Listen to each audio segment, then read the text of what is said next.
Hey guys welcome back. ఇది day 4 Kashmir సిరీస్లో day 4th vlog. Sonamarg అయితే స్టార్ట్ అయిపోయాము. వెళ్ళేటప్పుడు ఇక్కడ ఒక దారిలో ఒక మంచి వ్యూ ఉందని డ్రైవర్ అన్న చెప్తే అక్కడ కొంచెం సేపు వీడియోస్ ఫొటోస్ దిగేసి మళ్ళీ స్టార్ట్ అయిపోయాము. డ్రైవర్ అన్న అక్కడ నుంచి టీ తీసుకొచ్చారు. కాశ్మీర్ ఫేమస్ టీ అని చెప్పేసి సాల్ట్ వేసి తాగుతారంట, టీలో పింక్ సాల్ట్ వేసుకొని. సో అది తీసుకొచ్చారు. మాకైతే అస్సలు నచ్చలేదు. వాళ్ళు టీతో పాటు నాన్ తింటారంట, అది కూడా తీసుకొచ్చారు. సో మేము అది తినేసి కొంచెం సేపు ఇక్కడ కూర్చొని సోన్మార్గ్కి స్టార్ట్ అయిపోయాము. మా డ్రైవర్ అన్న అస్సలు డ్రైవర్ లాగా ఉండరు, చాలా పాష్గా ఉంటారు. ఇక్కడ వ్యూ అయితే చాలా ప్లెజెంట్గా ఉంటుంది. సోన్మార్గ్ కూడా చాలా దూరం ఉండింది శ్రీనగర్ నుంచి. ఇక్కడ కూడా మనకు చూడడానికి ఐసే ఉంటుందంట, గ్లేషియర్స్ ఇంకా ఐస్ మంచు కొండలు ఇవి చూడడానికి దొరుకుతాయి. సో ఆల్రెడీ మనం గుల్మార్గ్లో ఫుల్ ఐస్ చూసాం కాబట్టి ఇంకా ఇక్కడ మనకు అంత సాటిస్ఫాక్షన్ అనిపించలేదు. ఐస్ అయితే ఉండింది, కానీ హార్స్ రైడింగ్లో వెళ్ళాలి. ఇక్కడ హార్స్ రైడింగ్ చాలా బాగా అనిపించింది. అట్ ద సేమ్ టైం వర్షం కూడా పడింది. ఆ రోజు వర్షం పడ్డందుకు మేము ఎక్కువసేపు ఉండలేకపోయాము, వచ్చేసాము. మనము వాళ్ళు చెప్పినంత రేట్ కాకుండా ఎక్కువ బార్గెన్ చేయాలి. ఒకటి మనము హార్స్ రైడ్ వెళ్ళొచ్చు, ఇంకొకటి వెహికల్ మీద కూడా వెళ్ళొచ్చు. కానీ హార్స్ రైడ్ తీసుకుంటే చాలా బాగుండింది ఆ సీనరీ అవన్నీ. సో కానీ హార్స్ రైడ్ చేస్తూ వీడియో తీయడం చాలా కష్టంగా ఉండింది, ఎందుకంటే ఆల్రెడీ వర్షం పడి మొత్తం బురదగా ఉండింది కదా. హార్స్ వెళ్తుంటే చాలా భయంగా ఉండింది.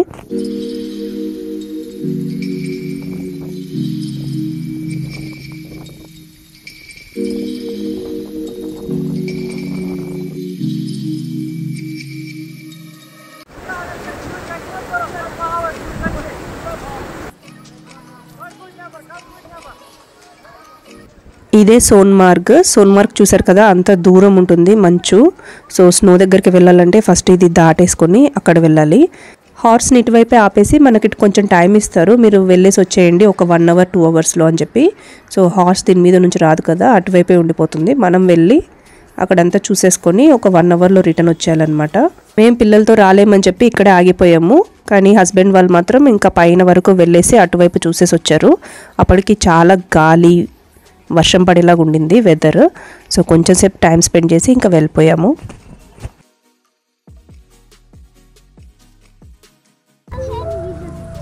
సరే ఓకే.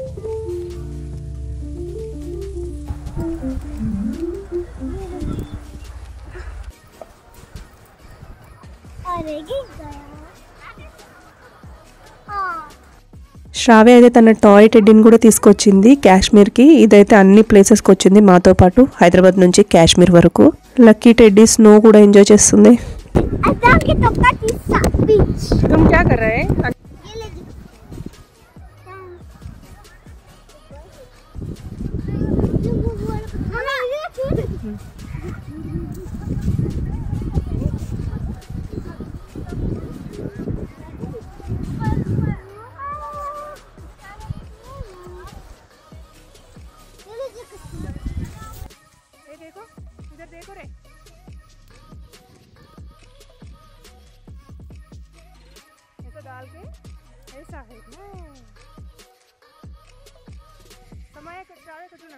అంతే, ఇంకా ఇక్కడ 1 hour స్పెండ్ చేసేసి స్నోమ్యాన్ అవన్నీ ఆడుకొని ఇంకా స్టార్ట్ అయిపోయాము. ఇక్కడ నుంచి మళ్ళీ హార్స్ రైడ్ తీసుకొని బయటకైతే వచ్చేసాము. సోన్మార్గ్లో ఎక్కువ టైం స్పెండ్ చేయలేదు, కానీ దీనికి ట్రావెల్కే చాలా టైం అయిపోయింది. 6 to 7 hours మాకు ట్రావెల్కే పట్టింది.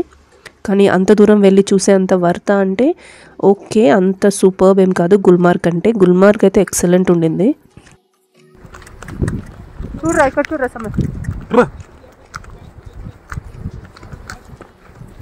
बिठाए ना वो तीनों बच्चे, दोनों बच्चे अपने इसके साथ है ना डबल.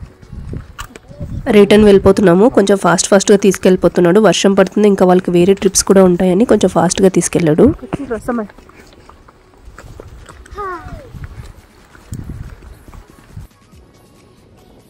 అంతే, ఇంకా అక్కడ మ్యాగీ తిన్నాము. మ్యాగీ తినేసి ఇంకా బయలుదేరిపోయి సోన్మార్గ్ అయిపోయింది. ఇప్పుడు రూమ్కి వెళ్ళిపోయి ఫ్రెష్ అయిపోయి డిన్నర్ చేసేసేయాలి. డిన్నర్ అండ్ బ్రేక్ఫాస్ట్ మాకు అక్కడే ప్రొవైడ్ చేస్తారు. సో నెక్స్ట్ డే ప్లాన్ వచ్చేసి మాకు హాఫ్ డే వరకు మొఘల్ గార్డెన్ ఇంకా ఏవో గార్డెన్స్ చూపించాలని ప్లాన్ ఉండింది మా టూరిజంలో. కానీ ఏమైందంటే మా ఫ్లైట్ ప్రీపోండ్ అయిపోయింది. ప్రీపోండ్ అంటే మనకి 3:30కి ఉండాల్సిన ఫ్లైట్ 1 o'clockకి 12 o'clockకి అయిపోయింది అనమాట. సో మేము ఇంకా ఎర్లీగా వెళ్ళాలని చెప్పేసి తొందరగా ఇక్కడ బ్రేక్ఫాస్ట్ చేసుకొని ఇక్కడ ఒక ప్లేస్ అంటే శ్రీనగర్లో లాల్ చౌక్ అని ఒక ప్లేస్ ఉంటుంది. అక్కడే మనకి ఇండియాకి first prime minister Jawaharlal Nehru గారు ఫస్ట్ టైం ఫ్లాగ్ హోస్టింగ్ చేశారంట మన ఇండియాకి ఫ్రీడమ్ వచ్చిన తర్వాత. ఈ లాల్ చౌక్ అనేది చాలా main heart of the Srinagar అనుకోవాలి. ఇంకా మేము ఆల్రెడీ ఈ మార్కెట్లో నైట్ వచ్చేటప్పుడు కొంచెం షాపింగ్ చేసామండి. సూపర్బ్ ఉండింది, అంటే నైట్ టైం చాలా బాగుండింది. నా ఫోన్లో బ్యాటరీ అయిపోయి నేను కొన్ని వీడియోస్ తీయలేకపోయాను. సో నైట్ కొంచెం షాపింగ్ చేసేసి ఓకే ఎర్లీ మార్నింగ్ ఇక్కడ షాపింగ్ చేసి గార్డెన్ చూసుకొని బయలుదేరదాం అనుకున్నాము. అలాగే మేము కాశ్మీరీ ఫేమస్ ఫుడ్ అయిన వాజ్వాన్ని కూడా ఇంకా ట్రై చేయలేదు. సో అవన్నీ మిస్ అవుతున్నాము. మా ఫ్లైట్ కూడా కొంచెం పోస్ట్పోన్ అయిపోయినందుకు, ప్రీపోండ్ అయినందుకు మేము తొందరగా బయలుదేరాల్సి వచ్చింది. లేకపోతే ఇంకా కొంచెం మేము టైం స్పెండ్ చేసి వచ్చేవాళ్ళం. కొంచెం సేపు ఒక half an hour time spend చేసేసి ఎయిర్పోర్ట్కి వెళ్ళిపోయాము. అక్కడ నుంచి Kashmir to Delhi and Delhi to Hyderabad 2 flights ఉన్నాయి. ఎయిర్పోర్ట్ లోపల మనకి లాంచ్ ఆఫర్స్ ఉంటాయండి. అంటే మనకి free food and drinks provide చేస్తారు. కొన్ని క్రెడిట్ కార్డ్ మీద మనకి ఆఫర్స్ ఉంటాయి. ఆ కార్డ్ ఏంటంటే మనం ఇక్కడ చూపిస్తే దాంట్లో ఆఫర్ ఉందా చూసి వాళ్ళు మనకు చెప్తారు. క్రెడిట్ కార్డ్ పైన ఒకరికి మనకి బఫే ఫ్రీ ఉంటుంది. సో మా దగ్గర ఉన్న 2 క్రెడిట్ కార్డ్స్ తోటి మేము ఇద్దరం తీసుకున్నాము. అండ్ కిడ్స్ కి అయితే ఎలాగో ఫ్రీ ఉంటుంది. మేము ఒక 3 to 7 వరకు టైం పాస్ చేసేసి 7 o'clock డిన్నర్ చేసి 9 o'clock ఫ్లైట్ పట్టుకొని ఇంటికి వెళ్ళిపోయాం. ఇది మా కాశ్మీర్ ట్రిప్. షేర్ చేసుకున్నందుకు నాకు కూడా చాలా హ్యాపీగా ఉంది. మాకైతే ఈ ట్రిప్ తోటి చాలా బ్యూటిఫుల్ ఎక్స్పీరియన్స్, ఇంకా లైఫ్ టైం మెమరీస్ దొరికాయి. మీరు కూడా ఎప్పుడైనా కాశ్మీర్ ప్లాన్ చేసుకొని వెళ్ళండి, చాలా బాగుంటుంది ఎక్స్పీరియన్స్, బ్యూటిఫుల్ ఎక్స్పీరియన్స్. ఆ స్నో పట్టుకోవడం, ఇంకా మన ఇండియాలో స్నో అంటే కాశ్మీర్ అండ్ జమ్మూలోనే దొరుకుతుంది కదా. సో మిస్ అవ్వకండి. మీకు కనుక ఈ వీడియో నచ్చినట్టయితే ఒక లైక్ వేసుకొని ఛానల్ని సబ్స్క్రైబ్ చేసుకోండి. నేను మరిన్ని డైట్ వీడియోస్ అండ్ ఇలాంటి వ్లాగ్స్ కూడా పోస్ట్ చేస్తూ ఉంటాను. Thank you so much for watching my videos అండి. See you in my next video. Until then take care. Have a nice day. Bye.